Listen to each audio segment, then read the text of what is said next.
صدر جمعیت العلماء ہند مولانا ارشد مدنی نے دہلی کے جہانگیر پوری میں انہدامی کارروائی روکنے سے متعلق سپریم کورٹ کے حکم کا خیر مقدم کیا ہے۔ مولانا مدنی نے کہا کہ ہم امید کرتے ہیں کہ فیصلہ ہمارے حق میں آئے گا۔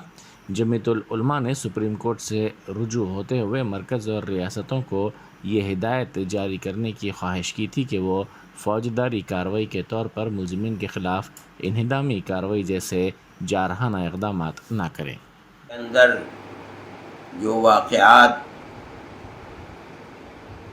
مظلومین کے مکانات کے اوپر بلڈوزر چلانے کے ہوئے تھے، جمعیت علماء ہند اس مسئلے کو لے کر سپریم کورٹ گئی تھی۔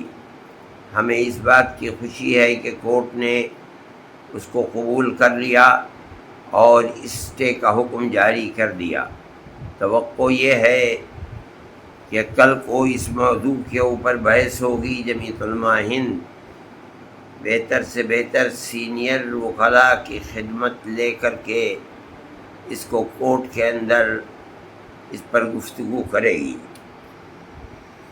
جمعیت علماء ہند کی ہمیشہ یہ تاریخ رہی ہے کہ ملک کے امن و امان اور بھائی چارگی کو قائم کرنے کے لیے حکومت یا کورٹ کا جو بھی فیصلہ ہوتا ہے ہم اس کا خیر مقدم کرتے ہیں۔